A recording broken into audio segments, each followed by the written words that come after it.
This is Patitos Gang, and what sweet feeling to be back. It's hard to see a show that parents watch and want their children to watch. The gang became a mirror, the issues in society, and it did it real time. Government just needs to mirror Patitos Gang and say, let us create an enabling environment for entrepreneurship to thrive.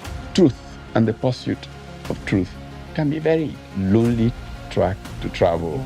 Once your path is the path of truth, it doesn't matter if there are so many who are doing the wrong thing.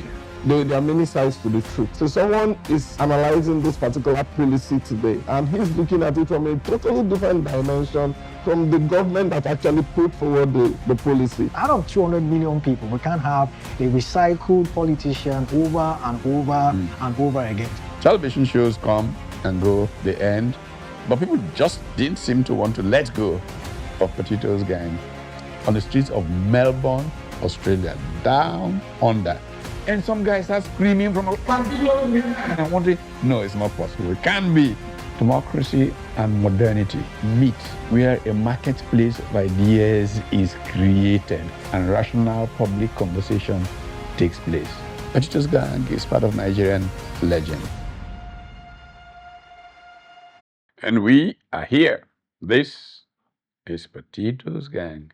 And today, the subject before us is insecurity or challenge security in Nigeria. It's not news anymore that Nigeria is considered a high-risk zone to move around in. I started as insurgency in the Northeast. In recent times, we've been dealing with the beheading of teachers in Oyo State and terrible incidents of kidnapping, even in the Southeast. And people are worrying about road travel. I mean, I had occasion of traveling to Kaduna from Abuja once. I was going by train, and I saw a general with a convoy pull up to enter the train. I said, with all these your soldiers, you can't drive from Abuja to Kaduna. What kind of situation are we dealing with? And it's just gotten worse. And when I got to Kaduna at the time, the governor was Nasir El-Rufai. And I said to him, I told him the story of the general, and he says to me, there are so many ungoverned spaces that those trains have to go through that we even have to have a helicopter going above to make sure that the track is okay. And I thought, oh dear. But you know, strangely, this was predictable. I'm tired of saying that just about 1999, an American called Robert Kaplan put out a book. It was titled The Coming Anarchy, and literally predicted that West Africa was likely to descend into anarchy, looking at cleavages, ethnic cleavages, religious cleavages, economic cleavages, the fact that the infrastructure is so poor, there's no light anyway, so people can operate easily in darkness, and so on and so forth. What made the projection even more worrisome for me was that he had written a similar book about the Balkans when Tito was president of Yugoslavia. Warned that when Tito dies, the Balkans may descend into what we now refer to as Balkanization. And it happened. So when a person has been right before, you better take him seriously. So after reading Balkan Ghosts and then seeing the Coming Anarchy, I thought I had a duty as a citizen to sensitize those responsible for security for this. So put together a group of friends who call ourselves NUTRA, Nigerians United to Resist Anarchy. And we give ourselves a mission of buying such books and sending to our friends who are in the security services so they can look at the scenarios and respond before we get to where Fortunately, we have arrived at. But here we are. We are there.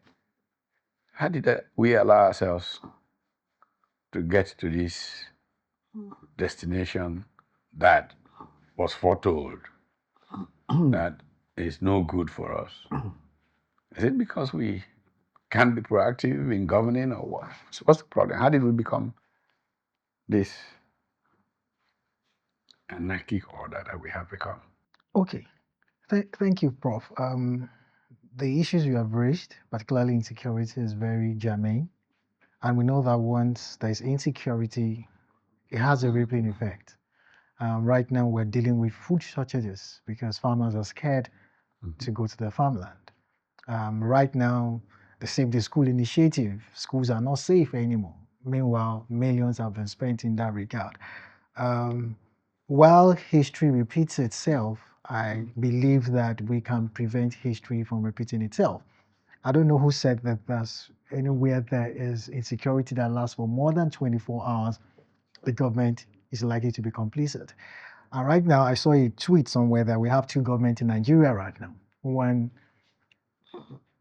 seeking for tax or asking tax, and the other asking for ransom. Because the ransom economy is now growing. People are now even pretending to be kidnapped because of the huge fund involved. So for me, one, I think it's a failure of our government. Government has failed, and we are not going to mince words about it. Two is the reactive measure of our law enforcement agencies. Somewhere I realized that the police was able to track down the phone of someone who did an AI-generated stuff.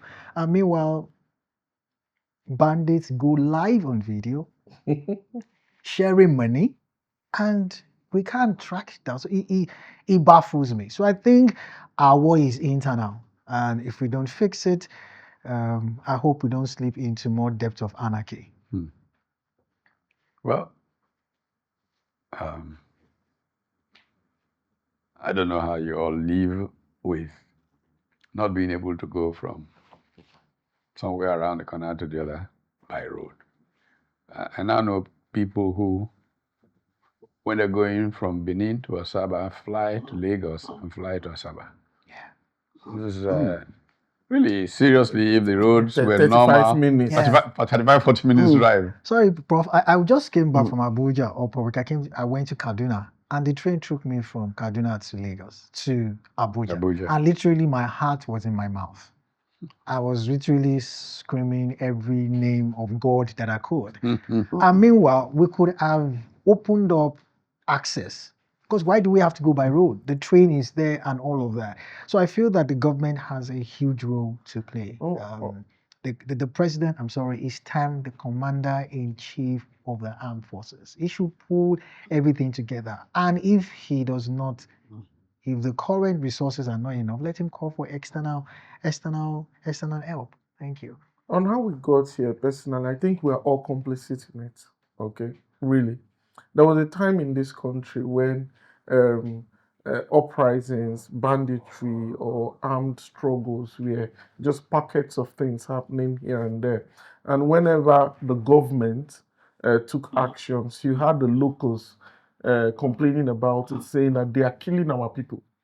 All right. So the locals took the sides of the vandals, okay, calling them our children, our people, and this has, I believe, aided the breeding of these vipers. And then again, there's also the complicity of those who felt, oh, it's happening up there. When the uprising was in the northeast, for those of us in Delta State, it sounded so far away. Yeah. All right, it looks like it's something that's happening in some kind of another country because you only read about it in the dailies. Okay, when the kidnappings were happening in the east, we felt, oh, this was an eastern thing. All right, so nobody was calling out for anything against it from other regions, okay, because they felt it wasn't going to come close. Now it's coming close. It's now home. It's no longer close to home. It's not happening at home. Now it has become widespread. It's been sponsored by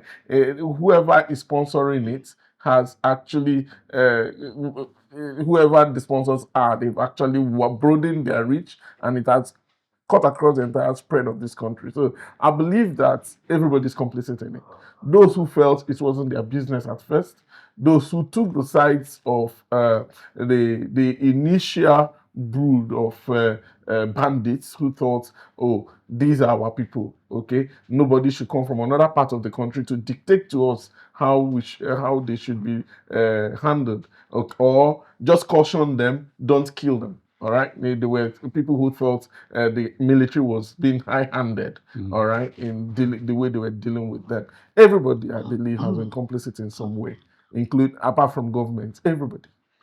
Yeah, but you know the thing about human nature, human solidarity is the ultimate testimony to our dignity as human beings.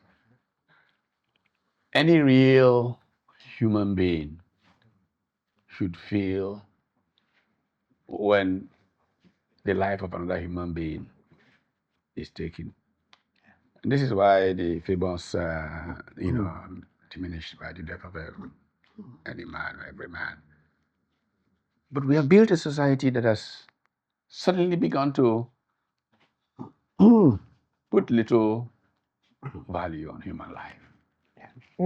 And people hear that, oh, somebody was killed. They say, oh, well, it's in far away, northeast Nigeria. But it's a human being. Even if he is not Nigerian, the fact that he's a human being should touch our humanity. But somehow we've not allowed our development of that, our dignity, to make us respond appropriately. And so here we are. I remember many years ago, I was at an event to mark the 60th birthday of Pastor Adefarasin, Wale Adefarasin, Pastor Paul's senior brother. Okay. And the two amongst the speakers, I think, were Dr. Kolade, Professor Oshibaju, who became Vice President later, and myself. And both Professor Oshibaju and I spoke to this theme in such a related way that I remember joking, my goodness, the Spirit of the Lord is actually one. He gave an example from Somalia. He had been part of a delegation to help Somalia rebuild its laws. I mean, to become a failed state, nothing, the legal system was completely crashed. And my own story was from Liberia. And, he talked about seeing this man who was looking so gaunt, so begging for rice, looking for rice in a refugee camp. And he kept staring. This guy, there was something familiar about him. And then eventually he asked. That was a famous former, I don't know, Attorney General, Chief Justice of the country, and all of that. Oh my God. And he remembered seeing him in New York with escort, police outriders. And it was the same thing in Liberia.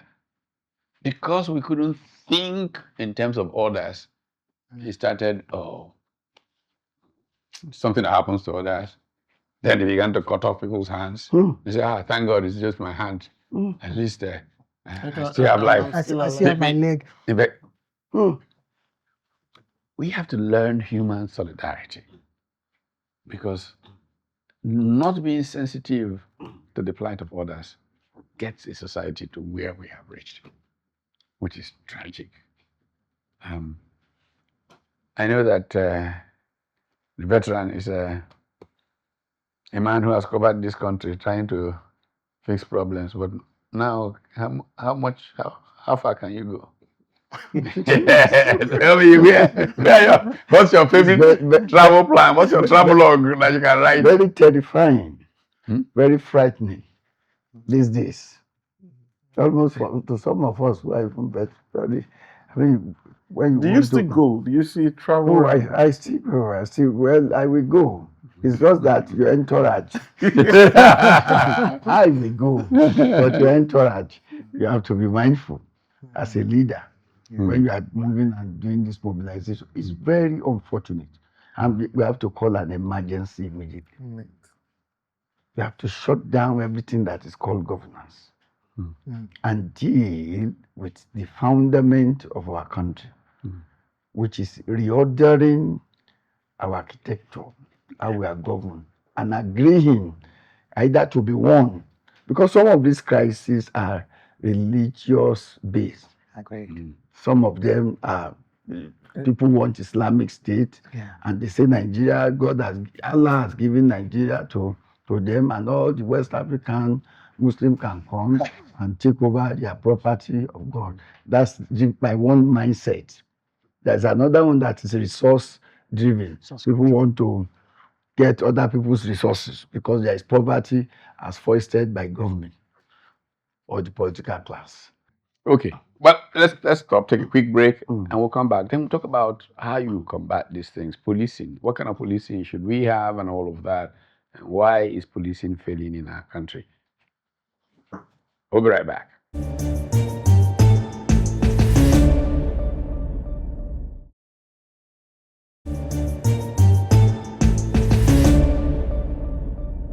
We are back.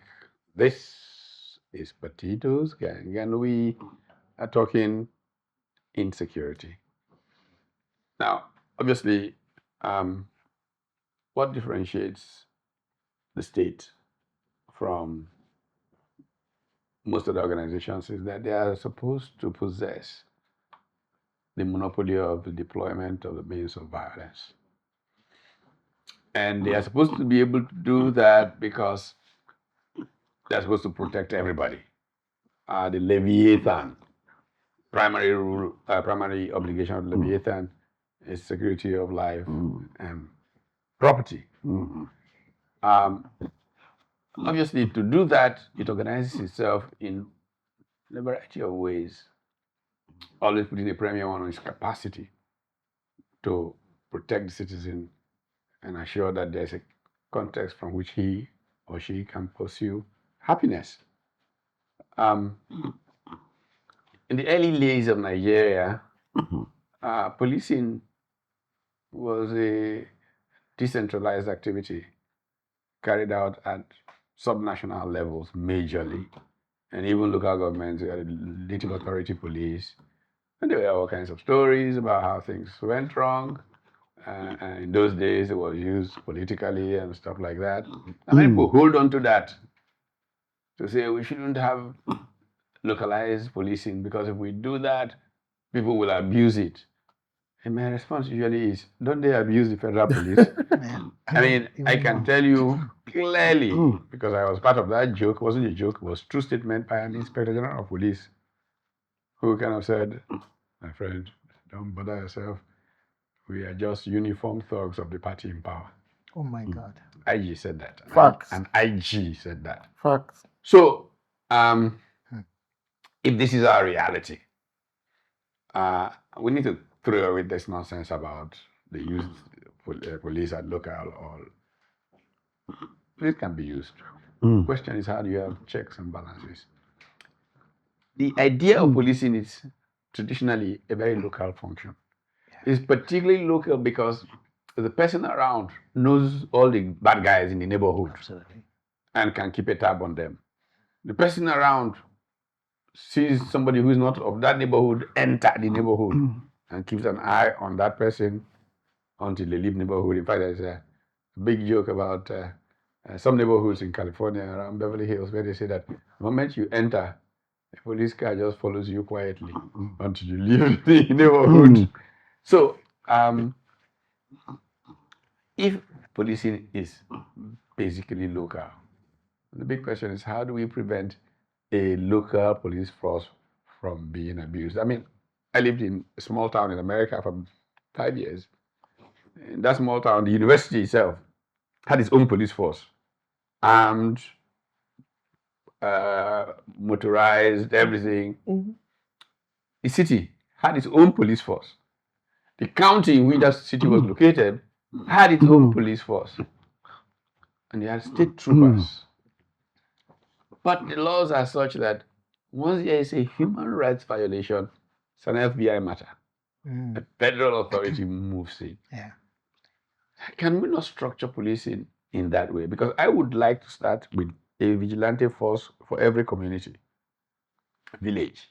Everybody knows each other. They have a vigilante force, paid, properly organized, and all of that. They share intelligence with a local government policing activity who are properly funded from the local government treasury. People are willing to pay taxes for such. If you have forest rangers, because many of these people are farmers, let there be forest rangers. And be sure that people can go and come from their farms. If not, we'll have the kind of problems we have with food security. And then state policing and a federal force that deals with certain kinds of issues.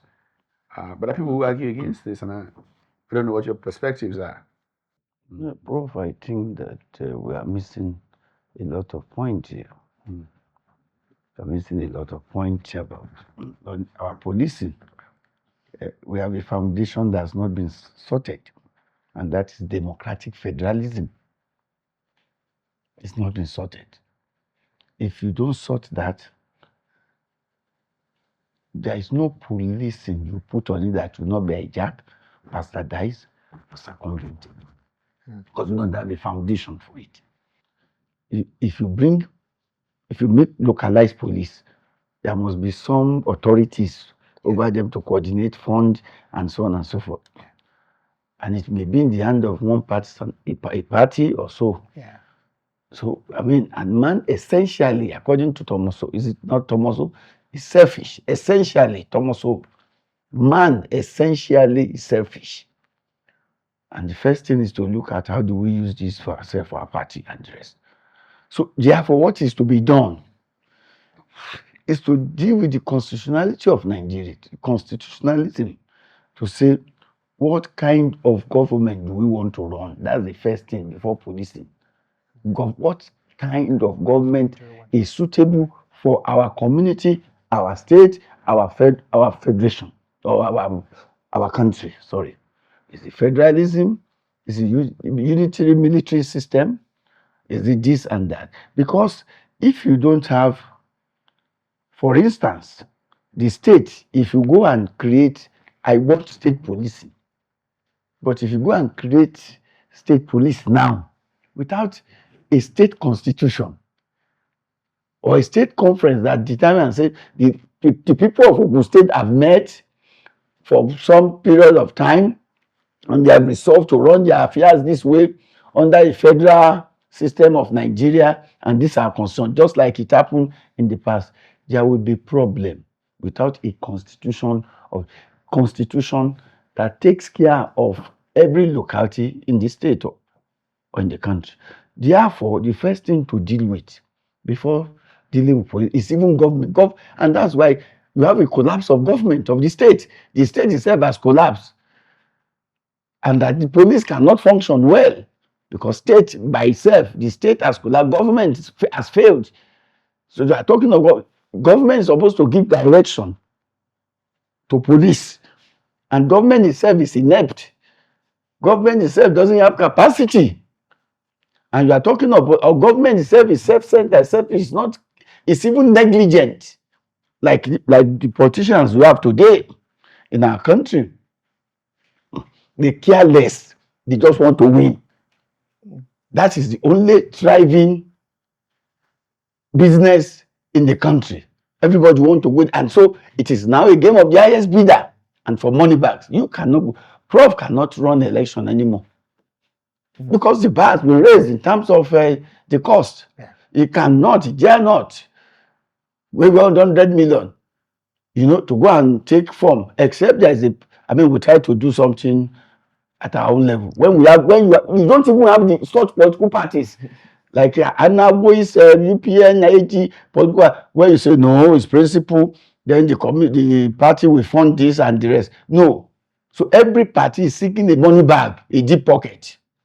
And those become the owners of the party. and they run it to their whims and caprices. So, and that in itself breeds bad government, because those are the people that will be elected into government. Government with them, logic now, government itself will fail. And then police supposed to take orders or authorities from them.